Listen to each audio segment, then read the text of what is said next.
विद्यार्थी मित्रांनो, आज आपण भारतीय अर्थव्यवस्थेचा अभ्यास करत असताना आपल्या देशाच्या अर्थव्यवस्थेकरिता ज्या नवीन आर्थिक सुधारणा अ, 3 बाबीच्या माध्यमातून ज्या अंगीकारण्याचा प्रयत्न 1991 पासून झाला, त्यामध्ये जे 3 सूत्र होती, ती उदारीकरण, खाजगीकरण आणि जागतिकीकरण. आपण या नवीन आर्थिक सुधारणांमध्ये उदारीकरण हे जे सूत्र आहे, हे सूत्र आपण सविस्तर त्याचं विवेचन केलेलं आहे. आज आपण खाजगीकरण म्हणजे प्रायव्हेटलायझेशन, खाजगीकरण म्हणजे काय, खाजगीकरणाला कधी सुरुवात झाली, खाजगीकरणाच्या ज्या उपाययोजना आहे, म्हणजे खाजगीकरणाचं हे जे धोरण आहे, हे धोरण अवलंबण्याकरिता ज्या उपाययोजना करण्यात आल्या, त्या उपाययोजना कोणत्या होत्या, 3 प्रकारच्या उपाययोजना करून हे जे खाजगीकरणाचं धोरण आहे, हे धोरण अर्थव्यवस्थेकरिता राबविण्यात आलं, त्याची अंमलबजावणी करण्यात आली.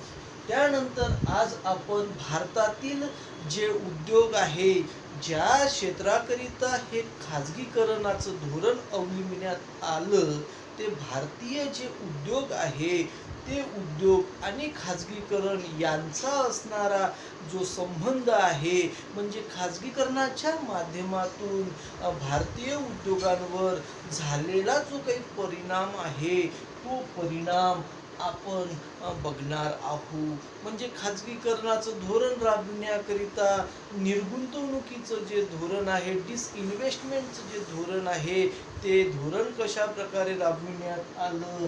त्यानंतर हे जे निर्गुंतवणुकीचं धोरण आहे, हे निर्गुंतवणुकीचं धोरण राबविण्याकरिता कोणत्या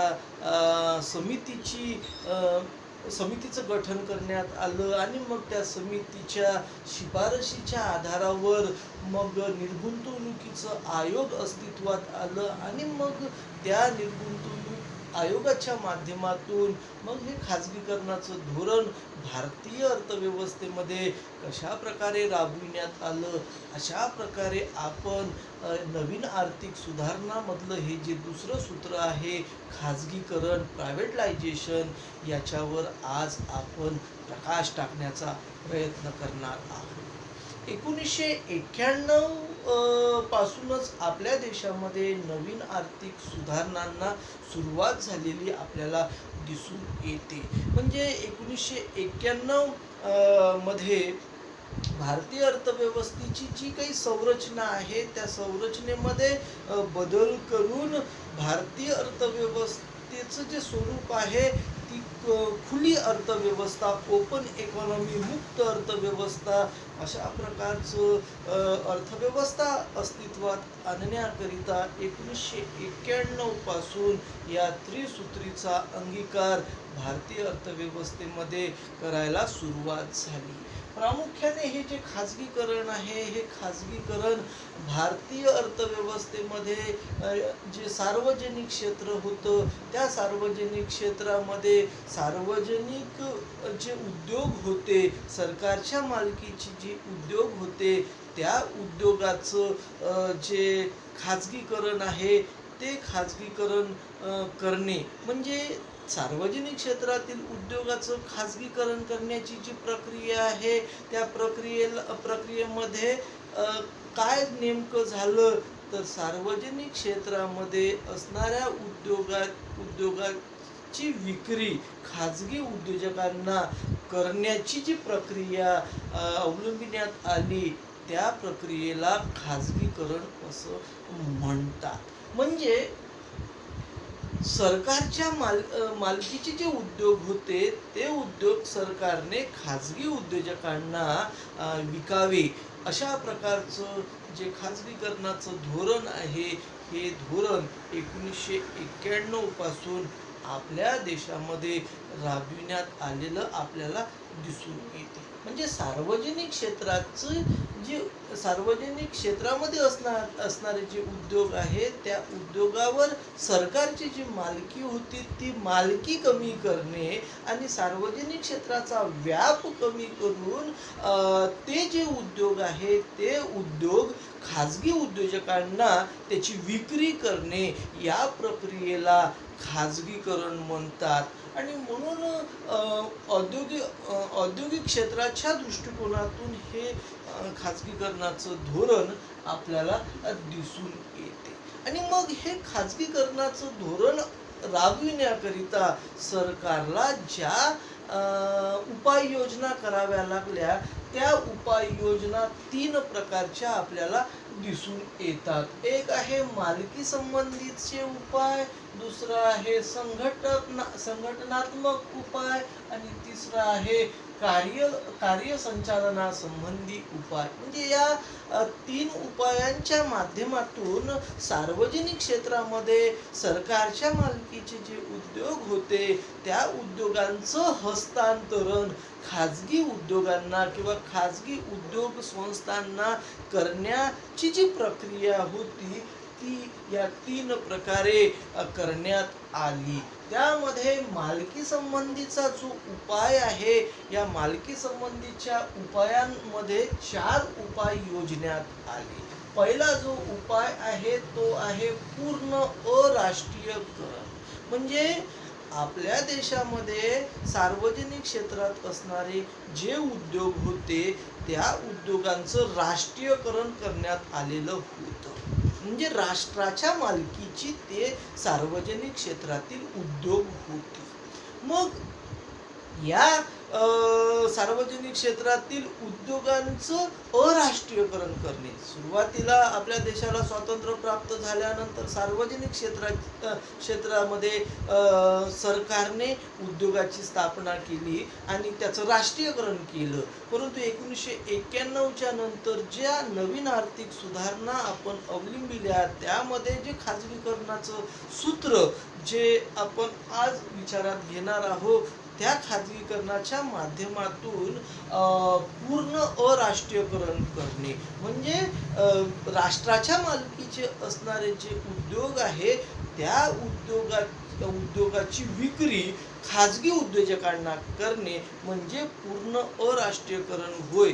अशा प्रकारे सरकारने सार्वजनिक क्षेत्रातील उद्योगाची संपूर्ण मालकी ही खाजगी उद्योजकांना जेव्हा हस्तांतरित करण्याचं धोरण अवलंबिलं त्याला पूर्ण अराष्ट्रीयकरण असं म्हणतात. दुसरं आहे संयुक्त उपक्रम. सार्वजनिक क्षेत्रातील काही उद्योग असे होते की त्या उद्योगाचं खाजगीकरण करण्याच्या संदर्भामध्ये सरकारचं जे धोरण होतं ते पूर्ण अराष्ट्रीयकरण करण्याचं नव्हतं. म्हणजे ते संपूर्ण जे उद्योगाची मालकी आहे ती खाजगी उद्योजकांना हस्तांतरित न करता काही प्रमाणामध्ये हस्तांतरित करण्याचं जे धोरण सरकारने अवलंबिलं त्या धोरणाला संयुक्त उपक्रमाचं धोरण असं म्हणतात. या संयुक्त उपक्रमाच्या धोरणामध्ये सरकारने अशा प्रकारची पॉलिसी किंवा अशा प्रकारचं धोरण निश्चित केलं की काही प्रमाणामध्ये सार्वजनिक क्षेत्राची जी मालकी आहे ती मालकी खाजगी उद्योजकांना हस्तांतरित करणे. म्हणजे 50% मालकी जर हस्तांतरित सरकारने खाजगी उद्योजकांना केली असेल तर 50% मालकी ही सरकारची आणि 50% मालकी ही खाजगी उद्योजकांची. अशा प्रकारे एखाद्या उद्योगाच्या मालकीचं विभागणी ज्या पद्धतीने करण्यात आली त्याला संयुक्त उपक्रम असं म्हणतात. तिसरं मालकीच्या संबंधी खाजगीकरणाचा जो उपाय आहे तो परिसमापन या संकल्पनेच्या माध्यमातून सरकारच्या मालकीचे जे काही सार्वजनिक क्षेत्रातील उद्योग होते त्या उद्योगाची जी संपत्ती आहे त्या संपत्तीची जी विक्री आहे ती विक्री खाजगी उद्योजकाने करण्याची जी प्रक्रिया आहे त्या प्रक्रियेला परिसमापन असं म्हणतात. म्हणजे सरकारने या पद्धतीनेही सार्वजनिक क्षेत्रामध्ये असणारे जे उद्योग आहे त्या उद्योगाची विक्री, त्या उद्योगामध्ये असणाऱ्या संपत्तीची विक्री खाजगी संस्थेला किंवा खाजगी उद्योजकांना या संकल्पनेच्या माध्यमातून केलेली आपल्याला दिसून येते. त्यानंतर चौथी जी उपाययोजना आहे ती उपाययोजना व्यवस्थापनाची खरेदी, म्हणजे मॅनेजमेंट बाय आउट अशा प्रकारे हे धोरण राबविण्यात आलं एखाद्या कंपनीमध्ये. म्हणजे सार्वजनिक क्षेत्राच्या एखाद्या उद्योगामध्ये जर खाजगीकरणाचं धोरण जर अवलंबायचं असेल तर अशा वेळेस सरकारने एक धोरण अवलंबिलं की बा त्या उद्योगामध्ये असणारे जे कर्मचारी आहे, कामगार आहे, त्या कर्मचाऱ्यांना आणि त्या कामगारांना त्या उद्योगाच्या व्यवस्थापनामध्ये सहभाग घेता यावा याकरिता सरकारने त्या कंपनीमध्ये असणारे जे कर्मचारी आहे, कामगार आहे, त्यांना त्या उद्योगाचं जे व्यवस्थापन आहे त्या व्यवस्थापनामध्ये सहभाग करून घेण्याचा प्रयत्न या धोरणाच्या माध्यमातून केलेला आपल्याला दिसून येतो. त्याकरिता सरकारने त्या कर्मचाऱ्यांना आणि त्या कामगारांना त्यांच्या मालकीचं असणारं जे भांडवल आहे ते भांडवल त्या उद्योगामध्ये गुंतविण्याची मुभा दिली. त्यासोबतच बँकेच्या माध्यमातून भांडवल उभारणीचीही मुभा त्या कंपनीमध्ये असणाऱ्या कर्मचाऱ्यांना आणि कामगारांना बहाल केली. त्यामुळे काय झालं की त्या कंपनीच्या व्यवस्थापनामध्ये कामगारांचं आणि कर्मचाऱ्यांचा सहभाग झाल्यामुळे त्या उद्योगाची जी कार्यक्षमता आहे ती वाढीस लागण्यास मदत झाली. त्यामुळे त्या कंपनीच्या नफ्यामधून त्यांना लाभांशही मिळायला लागला आणि त्या कंपनीमध्ये काम करत असल्यामुळे त्या कर्मचाऱ्यांना आणि त्या कामगारांना वेतनही प्राप्त होऊ लागलं. अशा प्रकारे दुहेरी लाभ या धोरणाच्या माध्यमातून सरकारने कर्मचाऱ्यांना आणि कामगारांना बहाल केलेला आपल्याला दिसून येतो. दुसरा आहे संघटनात्मक उपाय. संघटनात्मक उपायांमध्ये 3 उपाय सरकारच्या या खाजगीकरणाच्या धोरणामध्ये योजण्यात आली. एक आहे नियंत्रक प्रमंडळ, म्हणजे होल्डिंग कंपनी. ही जी संकल्पना आहे, सार्वजनिक क्षेत्रामध्ये असणारे जे उद्योग आहे त्या उद्योगाचं एक व्यवस्थापन असते आणि मग त्या व्यवस्थापनावर नियंत्रण प्रस्थापित करण्याकरिता सरकारने नियंत्रक मंडळाची नियुक्ती केली आणि मग त्या नियंत्रक प्रमंडळाच्या माध्यमातून एखाद्या सार्वजनिक क्षेत्रातील उद्योगाचं जे व्यवस्थापन मंडळ आहे त्या मंडळाच्या निर्णयावर नियंत्रण प्रस्थापित करण्याकरिता नियंत्रक प्रमंडळाची स्थापना केली. त्यामुळे त्या सार्वजनिक क्षेत्रामध्ये जे उद्योग होते त्या उद्योगाचं व्यवस्थापन मंडळावर कोणीतरी नियंत्रक प्रस्थापित करण्यात आल्यामुळे त्या उद्योगाची जी कार्यक्षमता आहे त्या कार्यक्षमतेवर निश्चितच अनुकूल परिणाम झालेला आपल्याला दिसून येतो. म्हणजे संघटनात्मक उपाय सुद्धा खाजगीकरणाच्या या सूत्रामध्ये सरकारने योजलेले आपल्याला दिसून येतात. आता दुसरं जे उपाय आहे ते उपाय म्हणजे पट्ट्यावर देणे. सार्वजनिक क्षेत्रातील काही उद्योग जे आहे या उद्योगाची मालकी सरकारने खाजगी उद्योजकांना देत असताना एक विशिष्ट कालावधीकरिता तो उद्योग पट्ट्यावर दिला म्हणजे लीजवर दिला. लीजिंग पद्धतीचा आधार घेऊन सरकारने हे खाजगीकरणाचं जे धोरण आहे हे धोरण राबविलेलं आपल्याला दिसून येते. म्हणजेच सार्वजनिक क्षेत्रातील जे उद्योग आहेत ते उद्योग विशिष्ट कालावधीकरिता सरकारने काय केलं, एक विशिष्ट बोली बोलून, म्हणजे बोली बोलून जो खाजगी उद्योजक जास्त बोली बोलेल त्या उद्योजकाला एका विशिष्ट कालावधीकरिता तो उद्योग चालविण्याकरिता देण्याची जी प्रक्रिया आहे ती प्रक्रिया सुद्धा या खाजगीकरणाच्या धोरणामध्ये अवलंबिण्यात आली. त्यानंतर पुनर्गठन. सार्वजनिक क्षेत्रातील जे काही उद्योग आहेत ते काही उद्योगामध्ये अकार्यक्षमता मोठ्या प्रमाणात आढळून आली. ज्या उद्योगामध्ये मोठ्या प्रमाणात अकार्यक्षमता सरकारला आढळली त्या उद्योगाचं पुनर्गठन करण्याचं जे धोरण आहे ते धोरण सरकारने अवलंबिलं संघटनात्मक उपायांमध्ये, आणि मग त्या उद्योगाची पुनर्रचना करून त्या उद्योगामध्ये भिन्न भिन्न प्रकारच्या सुधारणा करण्याचं धोरण सरकारने या माध्यमातून अवलंबलेलं आपल्याला दिसून येईल. त्यानंतर खाजगीकरणाच्या उपाययोजनांमध्ये तिसरं जे आहे ते म्हणजे संचालनासंबंधी उपाय.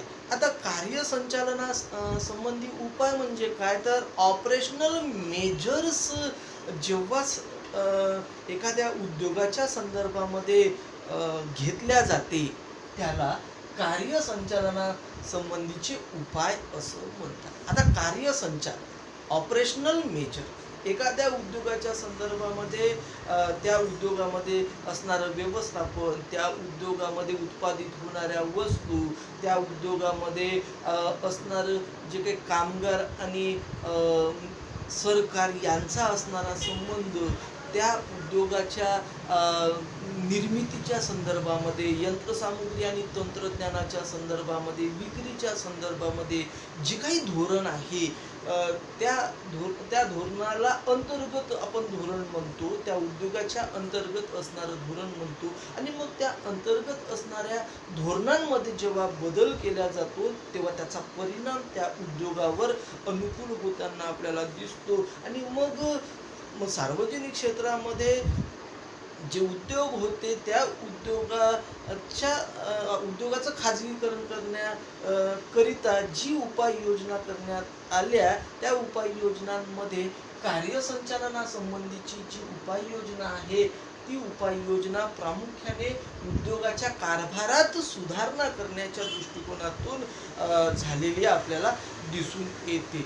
आणि अशा प्रकारे आपल्या देशामध्ये सार्वजनिक क्षेत्रामध्ये असणारे जे भिन्न भिन्न उद्योग आहे त्या भिन्न भिन्न उद्योगांचं जे खाजगीकरण आहे ते खाजगीकरण करण्याकरिता या भिन्न भिन्न उपायांचा आधार घेतलेला आपल्याला दिसून येतो. आता मग आपला जो देश आहे हा विकसनशील देश आहे. भारताला स्वातंत्र्य प्राप्त झाल्यानंतर मिश्र अर्थव्यवस्था अंगीकारण्यात आली. सार्वजनिक क्षेत्र, संयुक्त क्षेत्र, खाजगी क्षेत्र अशा प्रकारे मिश्र स्वरूप आपण अंगीकारलं. आणि मग या मिश्र अर्थव्यवस्थेमध्ये आपण संरचनात्मक बदल करायला 1991 पासून सुरुवात केली. आणि मग त्या 1991 मध्ये जे नवीन आर्थिक धोरण, न्यू इकॉनॉमिक पॉलिसीच्या अंतर्गत नवीन आर्थिक सुधारणा करायला जेव्हा आपण प्रारंभ केला तर त्या नवीन आर्थिक सुधारणांमध्ये खाजगीकरण हे जे तत्व आहे, हे जे सूत्र आहे हे आपल्याला प्रामुख्याने दिसून येते. आणि मग हे जे खाजगीकरण आहे हे खाजगीकरण कोणाकरिता होतं, तर हे खाजगीकरण भारतीय उद्योगाकरिता होतं. मग भारतीय जे उद्योग आहे ते मोठ्या प्रमाणात सार्वजनिक क्षेत्रामध्ये स्थापन करण्यात आलेली होती. आणि मग त्या सार्वजनिक क्षेत्रामधील उद्योगांचं खाजगीकरण कशा प्रकारे झालं हे आपल्याला या मुद्द्यांच्या माध्यमातून बघायचं आहे. तर 1991 पासून सुरू झालेल्या खाजगीकरणाचा भारतीय उद्योग क्षेत्रावर प्रामुख्याने सार्वजनिक क्षेत्रामध्ये असणारे जे उद्योग आहे त्या उद्योगांचं मोठ्या प्रमाणामध्ये काय झालेलं आपल्याला दिसून येते, खाजगीकरण झालेलं आपल्याला दिसून येते. मग या खाजगीकरणाकरिता जे धोरण राबविण्यात आलं त्यामध्ये निर्गुंतवणुकीकरण म्हणजे डिसइन्व्हेस्टमेंट. मग निर्गुंतवणुकीकरणाचं धोरण राबवून भारतीय उद्योगांचं खाजगीकरण करण्यात आलेलं आपल्याला दिसून येते. मग या निर्गुंतवणुकीमध्ये किंवा निर्गुंतवणूक म्हणजे काय, किंवा निर्गुंतवणुकीमध्ये कोणत्या बाबी समाविष्ट करण्यात आल्या, तर निर्गुंतवणूक म्हणजे सार्वजनिक क्षेत्रातील जे उद्योग आहे त्या उद्योगाची मालकी ही सरकारची 100% होती आणि मग त्या 100% सरकारच्या मालकीला कमी करणे आणि मग त्या मालकीचं हस्तांतरण सामान्य भारतीयांना करणे, खाजगी उद्योजकांना करणे, याला काय म्हणतात, निर्गुंतवणुकीकरण म्हणतात, डिसइन्व्हेस्टमेंट म्हणतात. अशा प्रकारे निर्गुंतवणुकीचं धोरण राबविण्यात आलं. मग या निर्गुंतवणुकीच्या धोरणामध्ये सार्वजनिक क्षेत्रामध्ये असणाऱ्या उद्योगाचे जे समभाग आहे, समभाग म्हणजे शेअर्स, या शेअर्सची विक्री विशिष्ट किंमतीला विकण्याचं धोरण सरकारने या निर्गुंतवणुकीकरणाच्या धोरणाच्या माध्यमातून अवलंबलेलं आपल्याला दिसून येते. आता मग त्यानंतर आहे निर्गुंतवणुकीचे ज्या प्रकारचे उद्दिष्ट होते त्याच प्रकारे खाजगीकरणाचेही काही उद्दिष्ट होते. सर्वप्रथम आपण खाजगीकरणाची जी उद्दिष्ट आहे ती उद्दिष्ट आपण थोडक्यामध्ये विचारात घेऊ. खाजगीकरणाची काय उद्दिष्ट होती, म्हणजे आपल्या देशामध्ये जे नवीन आर्थिक सुधारणा अवलंबण्यात आल्या आणि त्यामध्ये जे खाजगीकरणाचं सूत्र होतं त्या खाजगीकरणाची उद्दिष्ट काय होती, तर संसाधनाची उभारणी करणे. देशाच्या आर्थिक विकासाकरिता जे संसाधन आहे त्या संसाधनाची उभारणी करण्याचं उद्दिष्ट हे खाजगीकरणाचं आपल्याला दिसून येते. त्यानंतर सार्वजनिक क्षेत्रामध्ये जे उद्योग होते त्या उद्योगाचं संचालन सरकारच्या माध्यमातून होत होतं, सरकारी नोकरांच्या माध्यमातून होत होतं, सरकारच्या अधिकाऱ्यांच्या माध्यमातून होत होतं आणि मग सरकारी नोकरशाहीचं जे प्राबल्य आहे ते प्राबल्य कमी करण्याचं उद्दिष्ट खाजगीकरणाचं आपल्याला दिसून येते. त्यानंतर व्यावसायिक बाबींचा विचार करून म्हणजे प्रोफेशनल बाबींचा विचार करून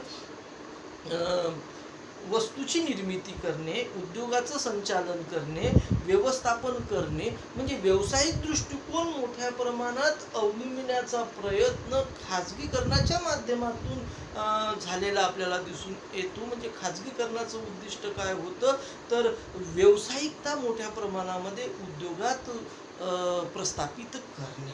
त्यानंतर निर्गुंतवणुकीकरणाची जी उद्दिष्ट होती म्हणजे 9 डिसेंबर 2002 रोजी सरकारने संसदेमध्ये अशा प्रकारचं निवेदन केलं की सार्वजनिक क्षेत्रामध्ये असणारे जे उद्योग आहे त्या उद्योगाचं खाजगीकरण निर्गुंतवणुकीकरणाच्या माध्यमातून करण्यात येईल. आणि मग त्यानंतर सरकारने निर्गुंतवणुकीकरणाची जी उद्दिष्ट आहे ते उद्दिष्ट संसदेमध्ये त्या निवेदनाच्या माध्यमातून सादर केली. तर काय उद्दिष्ट होती, तर सार्वजनिक क्षेत्रातील उद्योगांचं काय करणे, आधुनिकीकरण करणे, त्यांच्या कारभाराचा जो दर्जा आहे त्या दर्जामध्ये सुधारणा करणे, नवीन संपत्तीची निर्मिती करणे, रोजगार निर्मिती करणे, सार्वजनिक कर्जाचा जो भार आहे तो कमी करणे, सार्वजनिक क्षेत्रात उद्योगांच्या कारभारामध्ये जनतेचा जो सहभाग आहे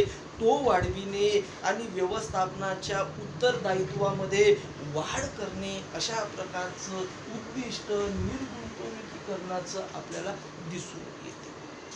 त्यानंतर हे जे काही खाजगीकरण आहे आणि त्या खाजगीकरणामध्ये जे निर्गुंतवणुकीकरण आहे या निर्गुंतवणुकीकरणाकरिता सरकारच्या माध्यमातून सी रंगराजन समितीची स्थापना 1993 मध्ये करण्यात आली आणि मग सी रंगराजन समितीने जे काही शिफारशी सरकारला सादर केल्या त्या शिफारशीचा अवलंब सरकारने निर्गुंतवणुकीचं धोरण राबविण्याकरिता, खाजगीकरणाचं धोरण राबविण्याकरिता त्या शिफारशी अवलंबिल्या. मग त्या शिफारशी कोणत्या होत्या तर सरकारच्या मालकीचे जे उद्योग आहे त्या उद्योगाचं खाजगीकरण करत असताना त्या उद्योगाचे जे शेअर्स आहे त्या शेअर्सची विक्री देशातील सामान्य जनतेला विशिष्ट किंमतीला करण्याची शिफारस सरकारला केली आणि मग त्या आधारावर निर्गुंतवणूक आयोगाची स्थापना 1996 मध्ये जी.व्ही. रामकृष्ण यांच्या अध्यक्षतेखाली झाली आणि मग निर्गुंतवणूक आयोगाने सी रंगराजन समितीने ज्या शिफारसी सरकारला केलेल्या होत्या त्या शिफारशीची अंमलबजावणी या निर्गुंतवणूक आयोगाच्या माध्यमातून करण्यात आलेली आपल्याला दिसून येते. त्यानंतर मग निर्गुंतवणुकीची जी अंमलबजावणी आहे ती अंमलबजावणी भारतीय अर्थव्यवस्थेच्या दृष्टिकोनातून करण्यात आल्यानंतर या निर्गुंतवणुकीची प्रगती कशा प्रकारे झाली तर भारतातील सार्वजनिक क्षेत्राकरिता जे हे खाजगीकरणाचं धोरण अवलंबिण्यात आलं आणि मग ते धोरण राबविण्याकरिता जे निर्गुंतवणुकीचं धोरण जाहीर झालं आणि मग त्या निर्गुंतवणुकीच्या धोरणाच्या माध्यमातून सार्वजनिक क्षेत्रामध्ये असणारे जे उद्योग आहे त्या उद्योगाची काय प्रगती आपल्याला दिसून येते किंवा या खाजगीकरणाची काय प्रगती आपल्याला दिसून येते तर ते आपण 1991 पासून तर 2002-3 या कालावधीपर्यंत जर आपण विचार केला तर एका कोष्टकाच्या माध्यमातून ते आपल्याला लक्षात येते. सरकारने खाजगीकरणाकरिता जे एक उद्दिष्ट निश्चित केलं किंवा निर्गुंतवणुकीकरणाच्या माध्यमातून सार्वजनिक क्षेत्रातील जे उद्योग आहे त्याची विक्री करून प्राप्त होणारं जे भांडवल आहे या भांडवलाचं एक उद्दिष्ट निश्चित केलं आणि मग ते उद्दिष्ट किती प्रमाणामध्ये प्राप्त झालं सार्वजनिक क्षेत्रातील कोणत्या उद्योगाचं किती प्रमाणामध्ये निर्गुंतवणूक करण्यात आलं आणि किती प्रमाणामध्ये भांडवलाची उभारणी करण्यात आली हे आपण 1991-92 पासून तर 2002-3 पर्यंत जे आकडेवारी आहे ती आकडेवारी जर आपण विचारात घेतली तर आपल्याला लक्षात येते. 1991-92 मध्ये सार्वजनिक क्षेत्रातील जे उद्योग होते त्या उद्योगाचे जे शेअर्स आहे त्या शेअर्स ची विक्री किती झाली आणि किती कोटी रुपये सरकारला त्या निर्गुंतवणुकीमुळे प्राप्त झाले तर 1991-92 मध्ये 47 सार्वजनिक क्षेत्रातील कंपन्यांचं निर्गुंतवणूक करण्यात आलं आणि टार्गेट ठेवण्यात आलं की 2500 कोटी रुपये उभे होतील परंतु प्राप्ती त्या 91-92 मध्ये 3038 कोटी रुपयांची झाली. म्हणजे जे टार्गेट ठेवण्यात आलेलं होतं त्याच्यापेक्षा जास्त निर्गुंतवणुकीच्या माध्यमातून सरकारला भांडवल आपलं जे गुंतवलेलं जे भांडवल आहे ते वसूल करता आलं. 92-93 मध्ये 35 सार्वजनिक क्षेत्रातील उद्योगांचं खाजगीकरण करण्यात आलं आणि उद्दिष्ट ठेवण्यात आलं होतं 2500 कोटीचं आणि प्राप्ती झाली सरकारला निर्गुंतवणुकीच्या माध्यमातून 1913 कोटी रुपयाची. त्यानंतर 93-94 मध्ये म्हणजे जे उद्योग आहे त्यांची संख्या याच्यामध्ये दिलेली नाही परंतु 3500 कोटी रुपयाचं उद्दिष्ट सरकारने निश्चित केलं होतं आणि सरकारला निर्गुंतवणुकीच्या माध्यमातून किती प्राप्ती झाली हे सुद्धा 93-94च्या आकडे या पुस्तकामध्ये उपलब्ध नाही. 94-95 मध्ये 13 सार्वजनिक क्षेत्रातील उद्योगांचं खाजगीकरण करण्यात आलं आणि उद्दिष्ट ठेवण्यात आलं होतं 4000 कोटी रुपयाचं आणि प्राप्ती झाली निर्गुंतवणुकीच्या माध्यमातून सरकारला 4843 कोटी रुपयाची. अशा प्रकारे जर आपण हे जर आकडे बघितले तर 2002-3 मध्ये 6 सार्वजनिक क्षेत्रातील उद्योगांचं शेअर्सचं खाजगीकरण झालं आणि उद्दिष्ट ठेवण्यात आलं होतं 12,000 कोटी रुपयांचं, परंतु प्राप्ती सरकारला निर्गुंतवणुकीच्या माध्यमातून 3,348 कोटी रुपयांची झाली. म्हणजे 1991-92 पासून तर 2002-03 पर्यंत खाजगीकरणाच्या धोरणाअंतर्गत जे निर्गुंतवणूक करण्यात आली, त्या निर्गुंतवणुकीच्या माध्यमातून सार्वजनिक क्षेत्रातील 49 उद्योगांचं काय करण्यात आलं, निर्गुंतवणुकीकरण करण्यात आलं. 78,300 कोटी रुपयांचं टार्गेट किंवा उद्दिष्ट सरकारने ठेवलं होतं आणि सरकारला 29,487 कोटी रुपये निर्गुंतवणुकीच्या माध्यमातून प्राप्त झालेली आपल्याला दिसून येते. तर ही झाली या पुस्तकाच्या माध्यमातून या कालावधीमध्ये खाजगीकरणाच्या धोरणाअंतर्गत निर्गुंतवणुकीच्या माध्यमातून सार्वजनिक क्षेत्रातील जे उद्योग आहे त्या उद्योगांची विक्री करून सरकारला त्यांचं जे गुंतलेलं भांडवल आहे ते भांडवल त्यांना जे प्राप्त झालं, ते प्राप्त झालेलं भांडवल त्यांनी निश्चित केलेल्या उद्दिष्टापेक्षा कमी असलेलं आपल्याला दिसून येते. म्हणजेच हे खाजगीकरण करत असताना सरकारचं जे खाजगीकरणाचं धोरण आहे हे कुठेतरी सफल झालं नाही आणि मग त्याकरिता सरकारने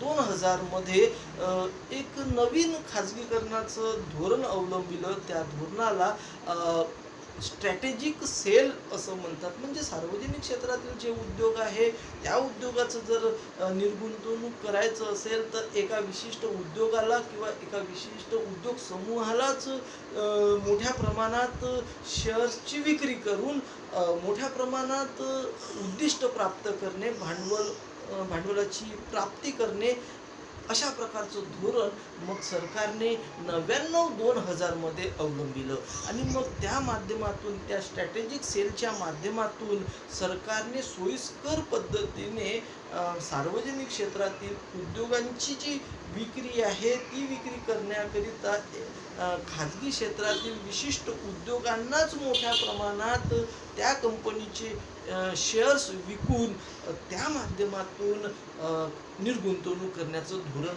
अवलंबिलं. त्यामध्ये ज्या काही कंपन्या होत्या, ज्या कंपन्यांचं खाजगीकरण झालं त्यामध्ये मॉडर्न फ्रुट्स इंडिया लिमिटेड, त्याला MFIL असं म्हणतात, त्यानंतर विदेश संचार निगम लिमिटेड VSNL, त्यानंतर Indian petrochemical corporation limited IPCL, त्यानंतर भारत ॲल्युमिनियम कंपनी बाल्को, त्यानंतर CMC, त्यानंतर HTL, त्यानंतर IBP, इंडियन टुरिझम डेव्हलपमेंट कॉर्पोरेशनचे 13 हॉटेल्स, ITDCचे 13 हॉटेल्स, त्याच्यानंतर hotel corporation of India, Paradip phosphate limited, त्यानंतर हिंदुस्तान झिंक लिमिटेड, मारुती उद्योग लिमिटेड, हे जे काही सार्वजनिक क्षेत्रामध्ये असणारे जे उद्योग आहे या उद्योगांचं खाजगीकरण करत असताना, निर्गुंतवणूक करत असताना या उद्योगांचे जे शेअर्स आहे त्या शेअर्सची जी विक्री आहे ती स्ट्रॅटेजिक सेल पद्धतीने सरकारने मग 99-2000च्या खाजगीकरणाच्या धोरणामध्ये विकलेली आपल्याला दिसून येते. त्यानंतर आपल्याला हे 2002-2003 मध्ये जे काही आकडेवारी आपल्याला उपलब्ध आहे निर्गुंतवणुकीच्या प्रक्रियेच्या माध्यमातून सार्वजनिक क्षेत्रामध्ये असणारे जे उद्योग आहे त्या उद्योगांची जे शेअर्स आहे त्या शेअर्स ची विक्री करून सरकारला किती रक्कम प्राप्त झाली, तर ते आपण 7 कंपन्या प्रामुख्याने या ठिकाणी आपल्याला दिसून येतात. हिंदुस्तान झिंक लिमिटेड चे 36% समभाग म्हणजे शेअर्सची निर्गुंतवणूक करण्यात आली आणि 445 कोटी रुपये सरकारला प्राप्त झाले. त्यानंतर मारुती उद्योग लिमिटेडचे 4.2 समभाग किंवा शेअर्सचं निर्गुंतवणूक करण्यात आलं आणि 1000 कोटी रुपये सरकारला प्राप्त झाले. IPCL कंपनीचे 26% समभाग म्हणजे शेअर्स निर्गुंतवणूक करण्यात आलं आणि त्या माध्यमातून 1491 कोटी रुपये सरकारला प्राप्त झाले. मॉडर्न फ्रूट इंडस्ट्री लिमिटेडचे 26% समभाग म्हणजे शेअर्सचं निर्गुंतवणूक करण्यात आलं आणि त्या माध्यमातून 44 कोटी रुपये सरकारला प्राप्त झाले. भारतीय पर्यटन विकास महामंडळ म्हणजे ITDC, तर हे जे भारतीय पर्यटन विकास महामंडळाचे जे 19 हॉटेल्स आहे, या 19 हॉटेलचे 100% समभाग शेअर्सचं निर्गुंतवणूक करण्यात आलं. म्हणजे 100% निर्गुंतवणूक म्हणजे हे संपूर्ण जे हॉटेल्स आहे, भारतीय पर्यटन विकास महामंडळाचे हे जे 19 हॉटेल आहे, हे संपूर्ण हॉटेल विकून 273 कोटी रुपये सरकारला प्राप्त झाली. त्यानंतर हॉटेल कॉर्पोरेशन ऑफ इंडियाचे 3 हॉटेल्सचं 100% निर्गुंतवणूक करण्यात आलं. म्हणजे 100% समभाग विकण्यात आले आणि त्या माध्यमातून सरकारला 83 कोटी रुपये प्राप्त झाले. त्यानंतर हिंदुस्तान झिंक लिमिटेड कंपनीचे 1.46% निर्गुंतवणूक करण्यात आलं. म्हणजे समभागाची विक्री करण्यात आली किंवा समभागाचं निर्गुंतवणूक करण्यात आलं आणि त्या माध्यमातून सरकारला 6 कोटी रुपये प्राप्त झाले. अशा प्रकारे निर्गुंतवणुकीचं जे स्ट्रॅटेजिक सेल पद्धतीची अवलंबण्यात आली, त्या माध्यमातून सरकारला मोठ्या प्रमाणात मग 2002-03 पासून जे प्राप्ती आहे, प्राप्तीची जी रक्कम आहे ती मिळालेली आपल्याला दिसून येते.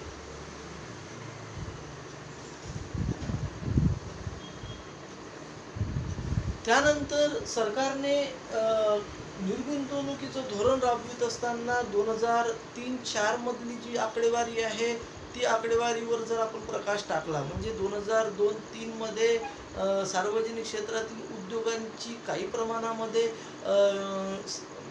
विक्री करून किंवा समभागाची विक्री करून सरकारला जेवढी रक्कम प्राप्त झाली, त्यानंतर 2002-03 मध्ये सुद्धा सरकारने निर्गुंतवणुकीचं धोरण चालू ठेवलं आणि सार्वजनिक क्षेत्रातील जे उद्योग आहे, त्या उद्योगामध्ये जे समभाग आहे किंवा ज्याला आपण शेअर्स म्हणतो, त्याची विक्री करून सरकारला प्राप्त झालेली जी रक्कम आहे ती आपण पुस्तकाच्या माध्यमातून लक्षात घेण्याचा प्रयत्न करू. पहिला आहे मारुती उद्योग लिमिटेड.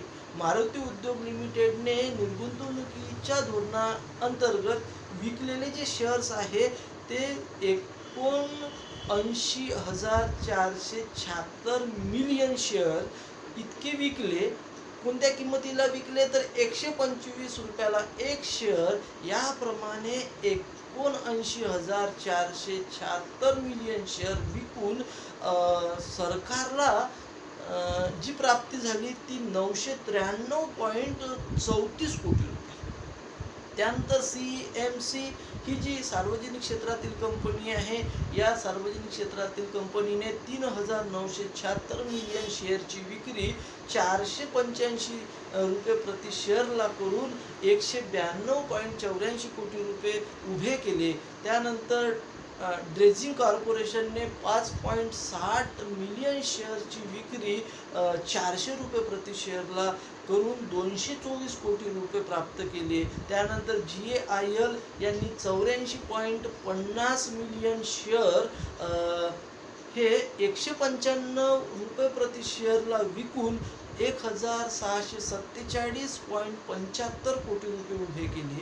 त्यानंतर IBP या कंपनीचे 5,758 मिलियन शेअर 620 रुपये प्रति शेअरला विकून 357 कोटी रुपये उभे केले. त्यानंतर IPCL कंपनीचे 71.90 मिलियन शेअर 170 रुपये प्रति शेअरला विकून 1,222.30 कोटी रुपये उभे केले.